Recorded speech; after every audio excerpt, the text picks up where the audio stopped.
All right, I'm live, January 2023, Professor Matthews. Hopefully someone joins me because I just tried a live stream and the audio didn't work. What a disaster. Oh well, I don't care. Hopefully people will come. Oh yeah, there's people coming in. Thank you for bearing with me.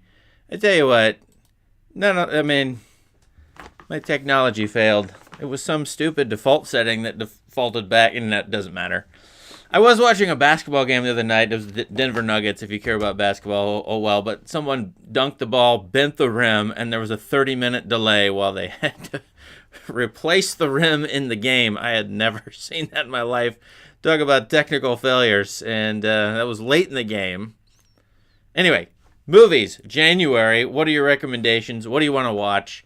That's what we're here to talk about, like what's good to watch, so that you never have to watch a bad movie, ever. And that's what my job is, to be the Yoda to your Luke Skywalker, as it were, to guide you, to help you think through your movie choices. Of course, you're not going to like everything I talk about, and I'm not going to like everything you talk about, but we can give each other recommendations and help each other out with our movie viewing habits, which we have the entire history of movies, almost the entire history of movies, at our disposal with streaming. It's an amazing time to be alive and be a movie watcher.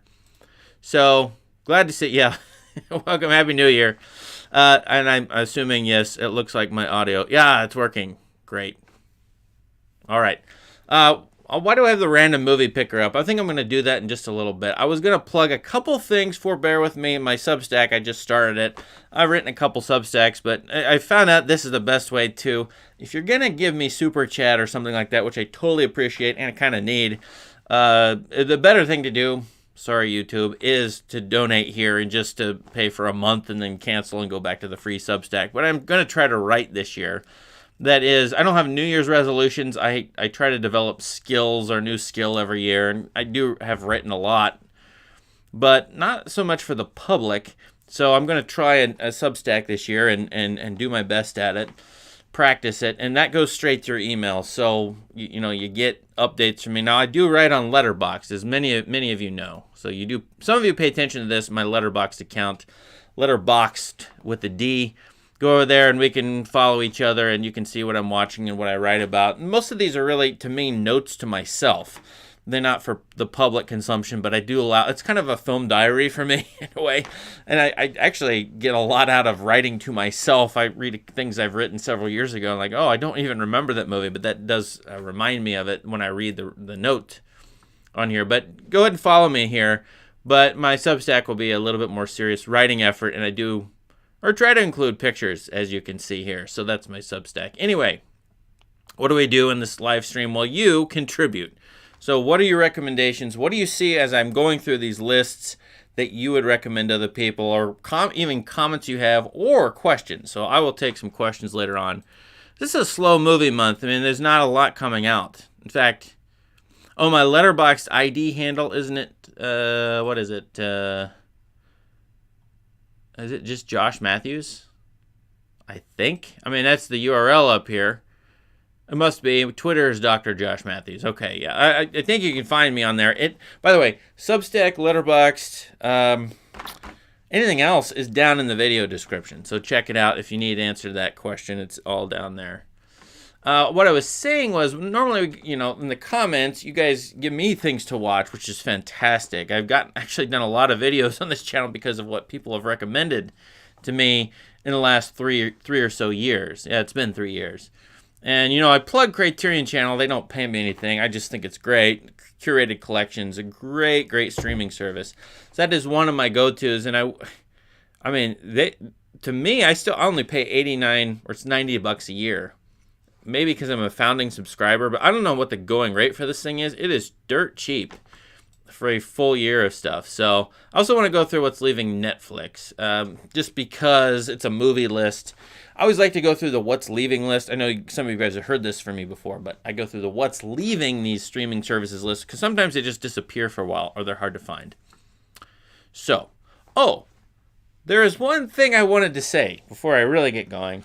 I am a very strong advocate of buying your own physical digital media. So again, I can't see that with the light. I get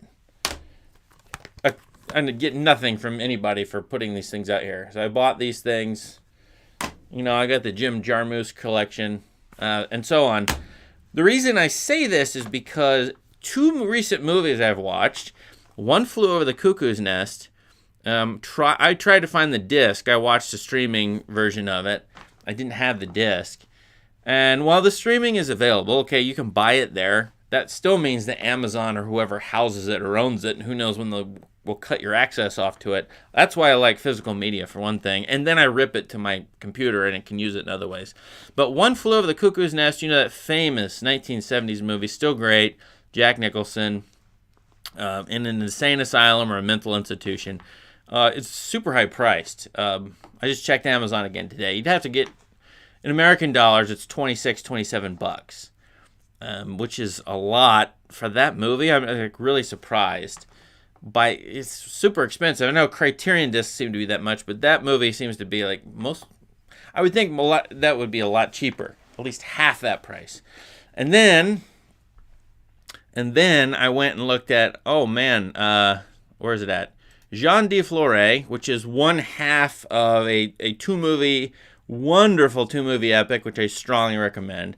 And I will write something more about that. It's sitting right here. This is a great movie, but I looked up how much it cost, and I bought it several years ago. Now it's like worth something. Could I sell it for $50 or $100? I mean, this is hard to find. And so that happens occasionally with Criterion discs too. They go out of print and then they become rare and valuable. I had a dickens of a time finding Chungking Express. I don't remember if I've even bought it. I might have gotten it through interlibrary loan, but sometimes it's hard to find movies. That is, by the way, why Livestream. In this Livestream, I go through what's leaving. So let's check out Netflix first, if you will forbear with me. I know, it's Netflix, right? By the way, Netflix, I feel like I should now do a what's good on Netflix, or the good movies released on Netflix video. I think it's time to go through like a top 10 movies I like that Netflix has made and you can only find on Netflix. I think they finally probably got 10 movies I could give a strong recommendation to that they made. They make a lot of stuff, and most of it is not wonderful.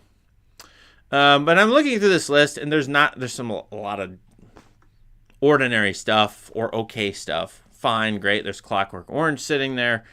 Captain Phillips, I wanted to rewatch this. My first watch of this, I kind of liked it. It's Paul Greengrass. It was sort of a action documentarian style. I thought this was a pretty good movie. I'll try to rewatch that with my kids and see what they think. I really like A Little Princess, too.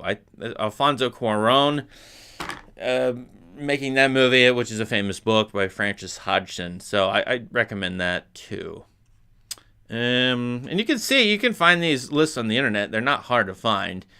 It's just Eyes Wide Shut. They must be getting rid of Kubrick. I did a video on Hell or High Water, a Western or modern West Texas movie, which I really like. There is the trailer for it. I think it's pretty good. Check out my video on it. I got several videos on things here on this list. And by the way, do you guys see anything on this list that you would recommend that I am not naming? I have a heart for Megamind. I actually like that movie quite a bit. I think it's funny. That's another one of my kids' movies that have gotten bad reviews or ratings that I like. And I did a Babe Pig in the City video just because I love that movie, not because I was going to get clicks based on it. So, oh well. Well, there's not a lot leaving Netflix. I'll miss Shaun the Sheep, though. Love Shaun the Sheep. Okay, this isn't that great. Now that I look at this, not a big deal. There's still a lot of stuff on Netflix that you can find, including a movie I just watched and is coming out this Friday, January 6th, 2023. The Pale Blue Eye. Just to give you a note on this, I will have a video reviewing this. It is a movie starring Christian Bale with Edgar Allan Poe as a character in it, and it's a murder mystery set in 1830s America. Detective story. This is a movie totally made for me, and Scott Cooper is the director, who you know from Crazy Heart, Out of the Furnace, Hostiles. He's worked with Christian Bale at least twice. So, there you go. Pale Blue Eye, coming out on Netflix. It's not a bad movie for some people. All right. Now, here's what I really want to get to, this because this is the fun stuff. I like Criterion Channel, and they got this curated Hitchcock collection, only 3 movies.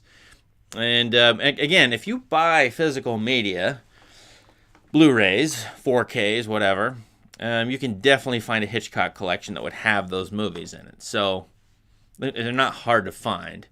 I was interested in a bunch of stuff here, though. And one I will bring up. I failed you. I've meant to watch Jeanne Dielman. Probably mispronouncing that. Jeanne Dielman. Because it's #1 movie all time according to the British Film Institute. As we've talked about on this channel several times. The problem I'm having with this movie, as I'm also having with Avatar, as I'm also having with Lawrence of Arabia, is they're all over 3 hours long. Well, maybe you don't have this problem, but I'm looking at my schedule going, do I want to watch a 3.5-hour movie? And I do want to do Lawrence of Arabia for this channel. It's just it's 3.5 hours long. Right? That's 2 movies worth. That's a lot of time in one day. I'm trying to do all this other stuff like Substack and my classes and whatnot. So Jeanne Dielman is 3 hours and 20 minutes long, and people are saying it is very slow. I'm having the trouble working up the motivation to watch this, but I will, and I will give you my full and honest professorial view on it. I need to watch The Great Silence too. That is a omission from me as well. And they do have on Criterion I don't know if I can see it. No, but they have a snow western collection. Snow westerns, and there's 2 of them in the collection. The western set in the snow. It's kind of a fun curated premise, I thought. Now, normally in this live stream I go to, what's leaving the channel January 31st? What's leaving the channel at the end of the month? I looked at those, and I didn't know a lot of the movies in that, first of all. Second of all, there weren't a lot of heavy hitters there. So I thought, well, let's, instead of that, go to this, which I think is an amazing curated collection. Like this, I don't know how they got this on the channel. Like, this is worth your monthly subscription here to me, because it's 30 years of Sony Pictures Classics art house hits. So those of you following along here, which, by the way, let me make sure and check. I got to check if my audio is working out. All right, I'll check the chat out in a minute, which I see a lot of great people there. Hello, everybody. Hello, Discord people. Oh, I should plug my Discord. There's a lot of conversation on the Discord server. Slowly getting going. Although I will miss it when it becomes like hundreds of people. I kind of like the quaint closeness of it. By the way, the channel is growing little by little. I'm kind of almost done with looking at comments for YouTube. One, there are always some trashy hate comments, and unfortunately Christmas was the worst day I have ever had for hate comments. It's like Christmas Day.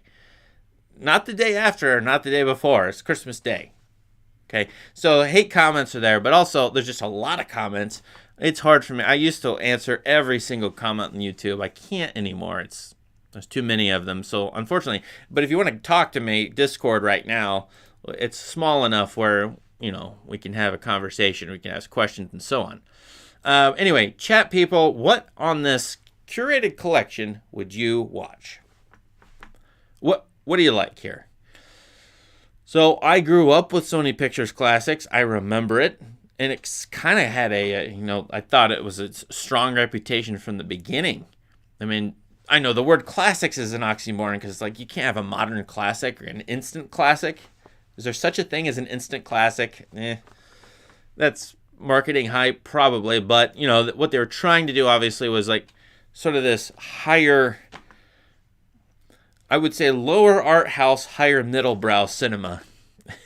Accessible by anybody, but really for people who knew they were trying to, achieve something. It's like the A24 before A24, probably. Maybe a little bit more popular than that, but I don't know if they're still going, actually. Maybe they are. But I look at this list, and it's a killer list. And I've seen probably 60% of these movies, so I should go through the rest of them. But I'll highlight a few. Run, Lola, Run is a fantastically fun movie, which I haven't seen in 15 years, but I really enjoyed this movie.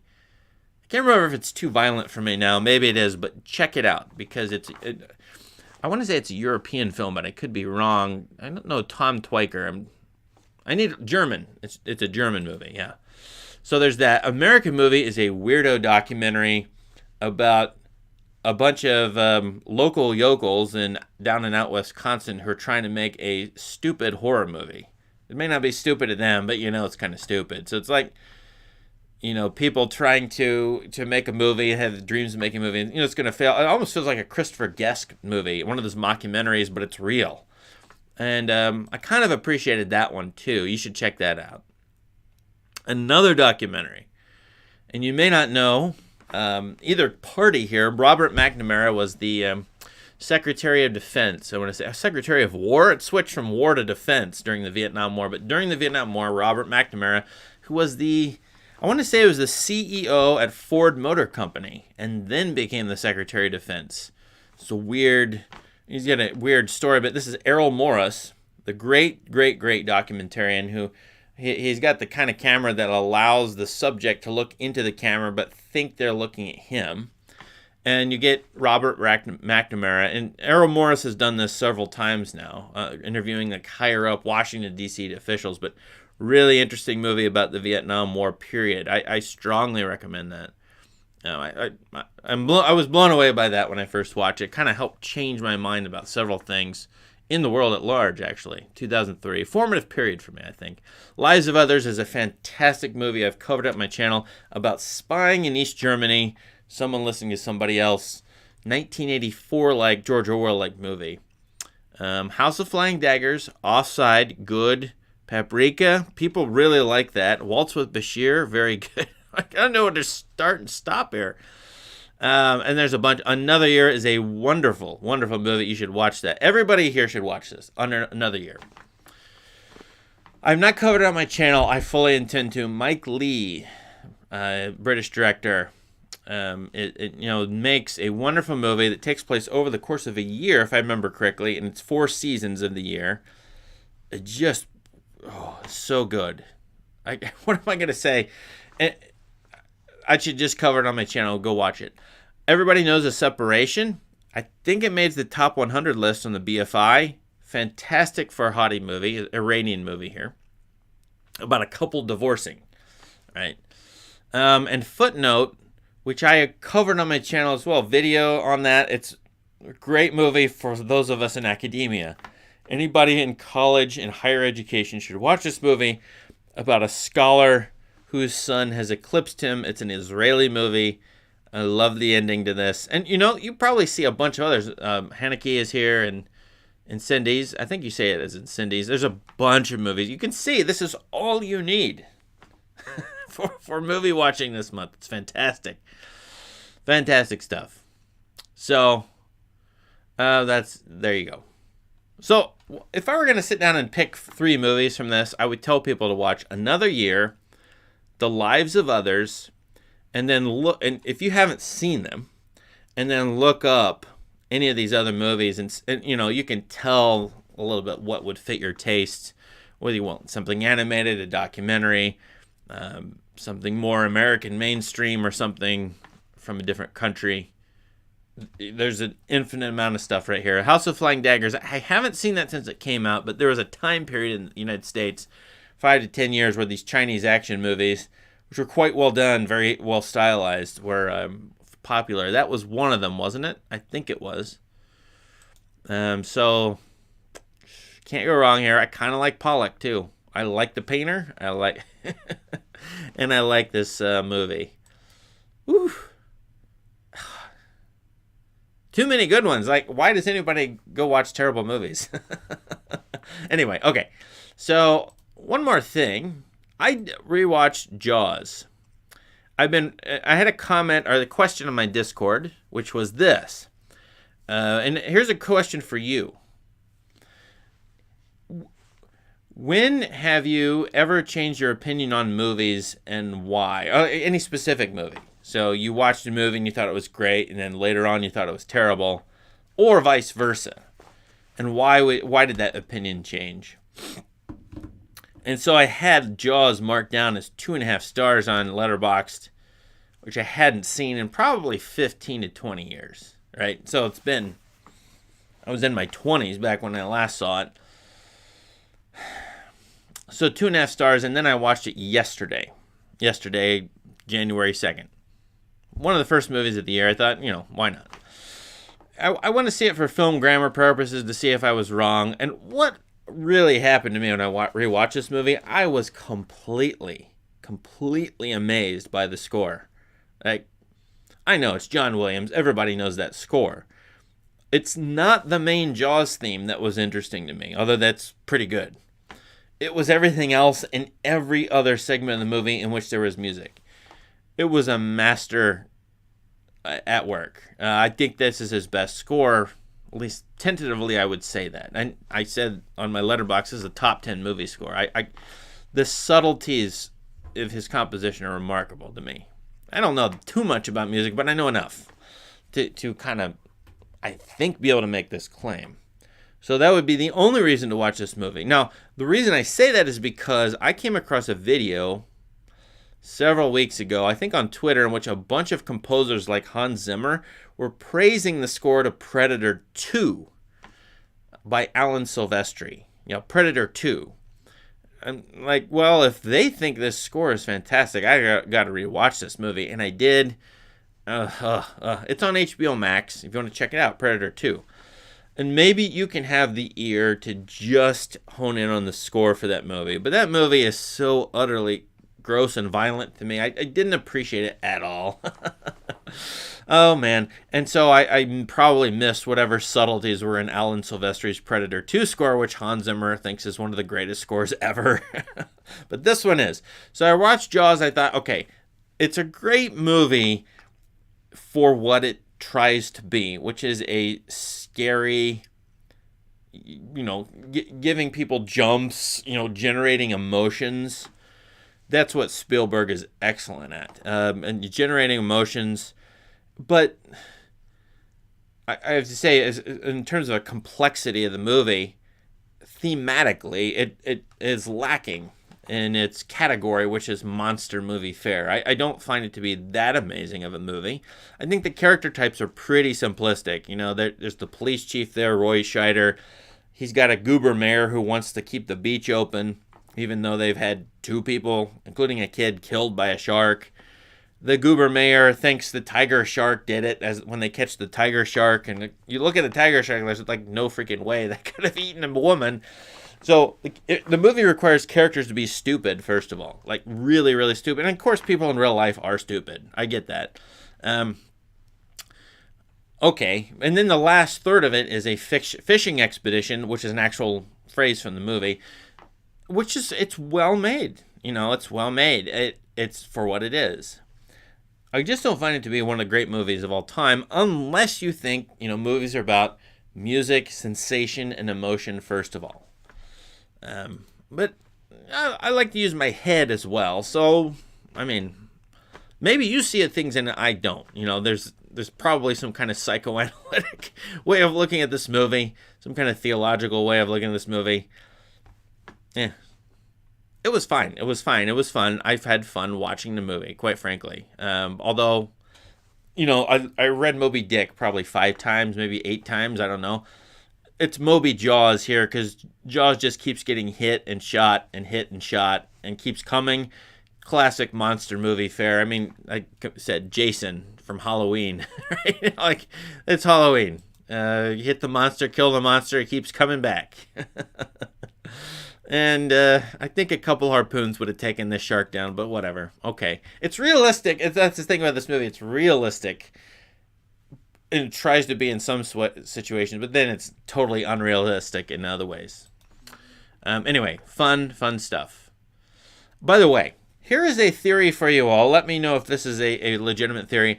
I am thinking, I have a tentative hypothesis, that 1970s movies, nearly every one of the famous ones, has a conspiratorial, paranoid element to it. All right? This one does. There's a hunter on the loose. There's a government cover-up here. He comes from below and to attack people who are unaware of his presence. The thing under the surface that you don't know is going to come kill you. That's total paranoia there. And of course, closing the beach in the movie. And then there's a government conspiracy, sort of. I mean, it's small town stuff. But, the police chief knows that the shark's out there, but it doesn't close the beach. Blah, blah, blah, right? Think about the Godfather movies. Totally about conspiracy and paranoia. The Conversation, that's Francis Ford Coppola. There's a bunch of these movies I found. Well, I'm trying to think what I was watching recently, but there's a bunch of them that have this element to them, like the old man, who's never. I watched the movie The Last Detail with Hal Ashby, and it has an old man but never shown who is doing things to the characters in the movie, and you don't know the powers that be, but they're manipulating the action of the story. There is a lot of that in this period of time. I'm sure coming out of all the assassinations in the 1960s, Watergate, Nixon administration, et cetera, like that, that's probably part of the zeitgeist of the period. Just throwing that out there. I mean, think about that. I could be wrong. It's a hypothesis. All right. Enough of that. I was going to do the random movie generator. Let's do, anyone want to play this game with me? Just for fun. I'll look at it. Oh, gosh. We got a lot of conversation. Fantastic. In the chat. The movie generator, I've done this a few times. Kind of gimmicky website, but it gives me 16 movies to talk about. So if I hit this random movies button, it'll give me 16. And the game is pick the one you want to save, and you have to delete or destroy the other 15. I know. Stupid game, party game, but whatever. Let's hit the random movie button. Now I have 16 in here. That's a lot. Maybe I should narrow it down. We'll do 12. And then, English, all years. Mostly it's going to concentrate on popular movie fare, though, when I hit this button. Hit the button, and no, I don't know what I'm going to get, so this is a little dangerous. Oh, no. This is better than... This is way better than what it usually does. I think it is. I mean, okay, what would you do? Save one of these, get rid of the other 11. Ooh, boy. Because what are our options here? Okay, I think we can get rid of Too Fast, Too Furious. I'm sure it's a fun movie. Get rid of The Matrix Revolutions, Troy. Okay. Once we do that, what are we down to? I liked Walk the Line. I probably should rewatch it. I don't remember it that well. Donnie Darko, a lot of people love that movie. I don't love it as much as they do. It's kind of a fun movie about schizophrenia. I think what we're down to in this list, if I kind of hone down now, Rumblefish, it's just not the topic I like, which is, young punks, young rebels in America by Francis Ford Coppola. You should check this out with a score by Stuart Copeland of The Police. I think that's Stuart Copeland's first movie score, by the way. And it's very weird. The movie score. Shot in black and white starring Matt Dillon. Check that movie out. I've not talked about that on this channel, but yeah, Coppola after Apocalypse Now is worth watching, in my opinion, up through the early 90s. I mean, he didn't suddenly get bad. I think his movies after Apocalypse Now are decent to actually really good. Some of them. I should go through that period in Francis Ford Coppola's filmography. But anyway, the one I narrowed down, Aliens, for me. I just love that movie. Before Sunset, Anatomy of a Murder. Okay, those are my three. Now, what do you save? Okay, I'm probably... Yeah, I don't know. I would probably save Aliens. Am I that terrible? I've watched that movie a lot. I enjoy it every single time. Every single time. I love that movie. But Before Sunset, I would save that if I could save the trilogy. So if the choice is between Aliens and the Before trilogy, I've got to save the Before trilogy, I think. Now, Anatomy of Murder is one of those movies where I should rewatch that. Well, it's taking me to Amazon, but I should rewatch that because I didn't like it that much when I watched it 15 years ago or so. I thought it was overly long and the jazzy score didn't fit with me. I love George C. Scott, and Jimmy Stewart plays think, a rather dirty defense attorney, and George C. Scott plays a rather dirty prosecutor, and it's a murder case, and Jimmy Stewart is defending the defendant, who's accused of murder. I have it on my video shelf. I will rewatch that movie. It's another one of those that's 2.5 hours long. It's like pretty long. So anyway, I'd probably save Aliens. Am I wrong? By the way, someone in my Discord asked me about vulgar auteurism. Have you ever heard of this? Let me type it in here. By the way, if you look at my screen, there's Brave. Why aren't people using Brave? I don't know. It pays you to use it. And the advertisements on it are just bare minimum. Like you get paid in tokens, but like $20 a year or $80 a year. Depends on what the token's worth. Vulgar auteurism. Check this out. I would think that James Cameron is a vulgar auteur in the eyes of the New Yorker and the Village Voice, etc. I am all for vulgar auteurism. I think there are a number of very good movie makers who are doing more quote-unquote popular cinema who are making good movies nonetheless, and that's always been the case. So I don't understand necessarily, and maybe the New York critics can tell me, the class distinctions and taste distinctions between what's vulgar and high art. I don't care. A good movie is a good movie. That's why I just picked Aliens. Right? And why I like Mike Judge as a director. Now, I don't like all vulgar auteurs, whoever these people are. I mean, another example would be Tex Avery, Chuck Jones, doing the Looney Tunes. But, Roger Ebert didn't care. He always reviewed movies, and if he liked it, he liked it. And if it was popular, who cares? If people didn't like it, who cares? If you have your reasons, good. So these are the vulgar auteurs. Why would Cronenberg be in there? Bigelow. I don't understand that. John Carpenter. Some of these are better than others. Michael Mann.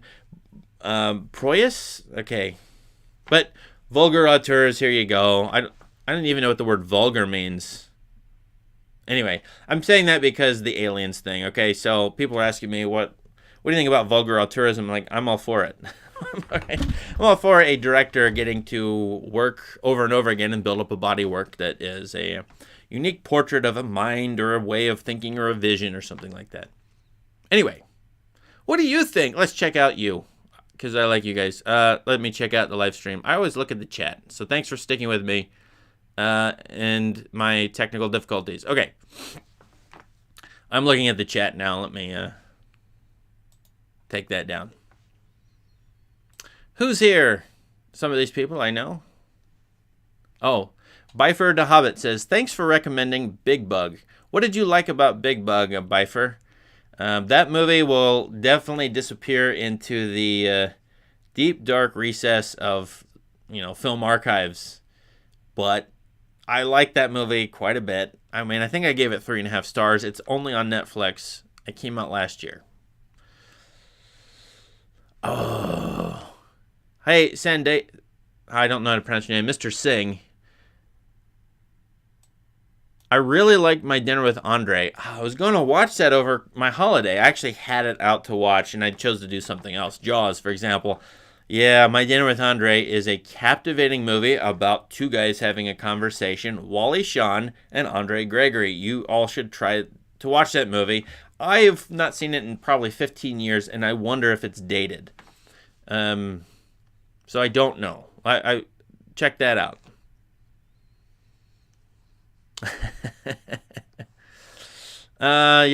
Someone's asking about the male gaze versus female gaze. I think that's our friend on the Discord, isn't it? Yeah, I don't have an opinion on that because I don't even know what those mean. I kind of know, but they're so generic. I mean, to generalize about all males and all females is sometimes okay, but sometimes I don't know about gazing. But on my Discord, you guys have been talking about male and versus female gaze. So I know why that question came up. Jim Jarmusch, I do intend to do, a series on, or at least a video on him. I'm working through another director right now. And then I will get to Jarmusch, who I have all of his discs of. There's currently a market bubble for VHS tapes. What does that mean? You mean VHS prices are soaring? I can't imagine why. VHS sucks. I'm just going to say it. It's like the quality is low. Maybe there's a nostalgia thing, and I know there's a retro vintage thing, but as far as looking at those, I mean, those movies were bad. We were hankering for something better with VHS. Then again, we were hankering for something better than 8-bit video games, and what do we still have? 8-bit video games. So, but you know, the way that movies were released was like 35 millimeter film or whatever, and then that was the movie theater release, and then they got transferred to the VHS. So everybody knew it was like you were losing everything. And some of those VHS, you know, they cut off and they're not in the letterbox form, so they're like, they fit TVs from back in the 80s or 90s, so they're 4x3, and they're pan and scan. Oh my gosh, that was so bad. Anyway, lots of questions, but okay, what are your thoughts on Avatar? Yeah, that's what I was saying with the 3-hour thing. First of all, there was a blizzard when when Avatar came out, so oops. I didn't want to go through the blizzard to see it. But second, 3 hours of those blue aliens I just don't like to look at. I don't think I could. I knew what the consequences would be. I would release a review. It would get like 50% like, dislike. Some people would just hate it. And I had to block a lot of people. I mean, it was not going to be a fun thing. So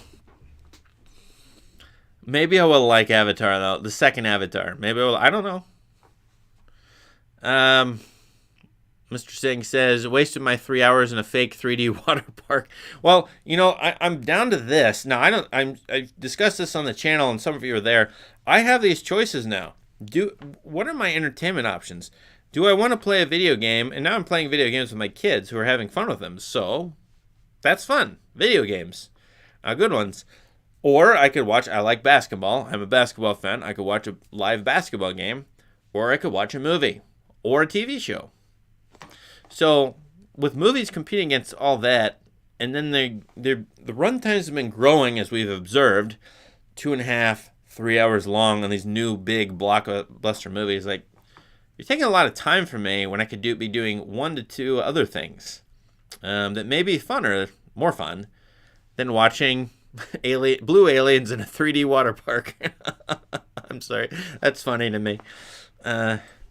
Okay, a movie night on my Discord. I'm still confused about whether that's legal to stream on Discord, but that may be happening. You know who you are if you know that it may be happening. So go to my Discord, check it out. There may be something about that.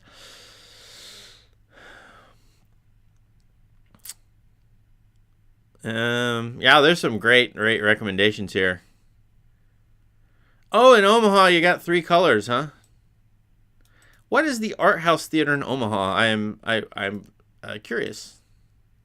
But yeah, it's great that you have an art house theater in a big city. That's fantastic.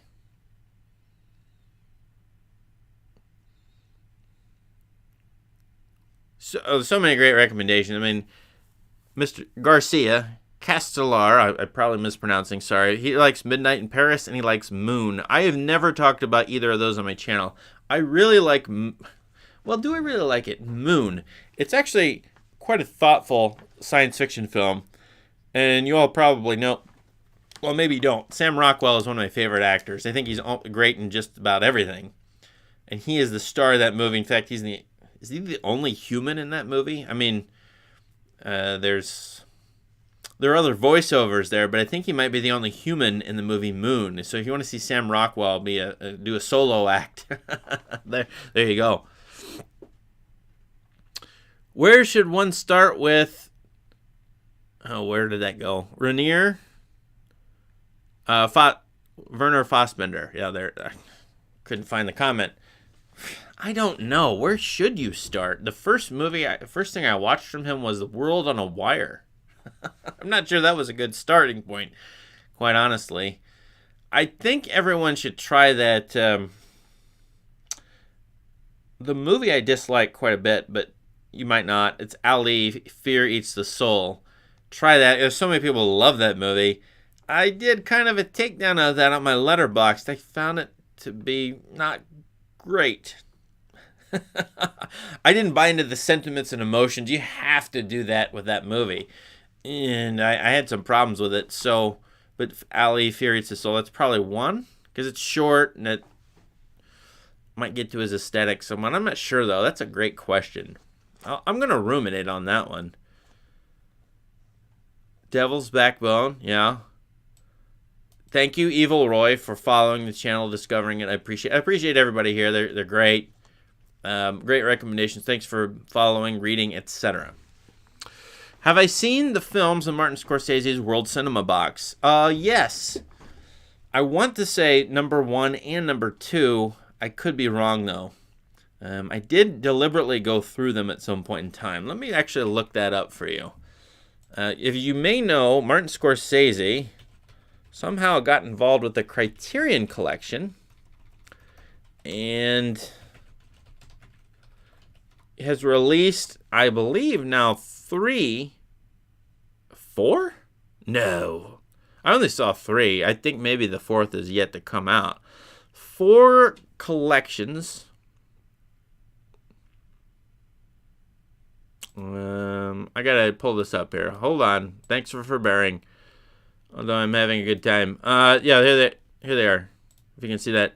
So 4 collections and oh, it's not. Okay, so it's gonna give me a list of all the movies in all 4 collections here, right?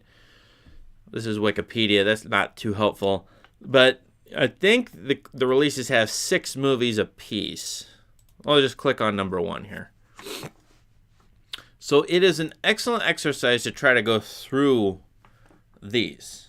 And the thing about these is I don't recommend them only because my ratio of like to dislike was like 1 to 2 out of 6 when watching these. I was like, some of these are great. Some of these are, most of these, they're not for me. Or maybe I'm just miswatching them, right? So Tuki Buki is a very famous movie. You should try that. Everybody should try that. It's sort of like French New Wave feel from it's a French New Wave feel. It's got a Bonnie and Clyde pair, but it's a Senegalese movie. And that would be a highlight. One of the highlights of this one. I think I've only watched one now that I look at this. And I wanted to bring this up because, oh man, all you have to do is watch this one live stream. You have a whole year's worth of movies. I watched through all of these for sure. I like Law of the Border from Turkey, kind of a Western-looking movie. Taipei Story is pretty good, if I remember correctly. But the one I loved was Revenge. It's not a Soviet film. It's weird. It's got Korean. It's like Korean or something like that. Anyway, Revenge is. I covered that on my channel. I have a video on that. It's very good. That's a movie for me. I really, really, really like that one. So it's a good question. I had not watched through his 3rd, and then now there's a 4th one. Yeah.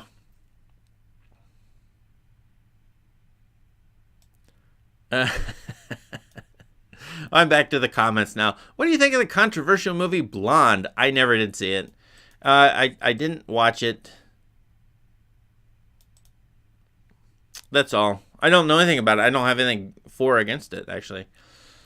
Yeah, what was your first movie of the year? I think mine was Jean de Flore. I think I watched that January 1st.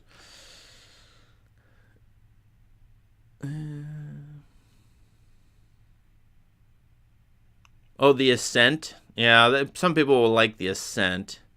A lot of these movies, again, I've written about on Letterboxd. I do have my own personal ridiculous opinion. Okay, now we're down to the game. So save Rumblefish, save Aliens. Save Aliens. I'm not in love with any of these movies. A lot of people are saying save Aliens. Okay, so you're in agreement with me.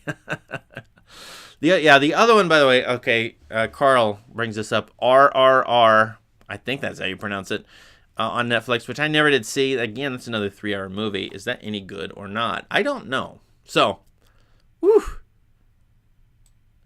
I mean, it's just wonderful. Now, you guys talk about VHS. I remember going to VHS stores, rental stores, And that was great because you see all these movies on the shelf. Wonderful layout. Used to go into libraries, VHS tapes everywhere.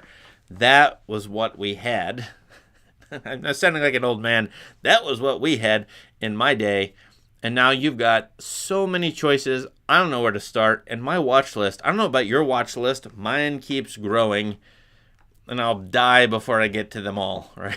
So it's just what we know is that there's nobody who's going to be able to watch every movie ever made, as you could have probably back in 1990, you probably could have watched every movie ever made, or the mainstream ones at least. But now, not even close. So we're all just sort of swimming out there, wondering where's the next island at, as it were. And thanks for your recommendations here. So I'll be releasing a bunch of videos as I normally do, working hard on this channel. Thanks for watching. See you later. Have a good start to your new year.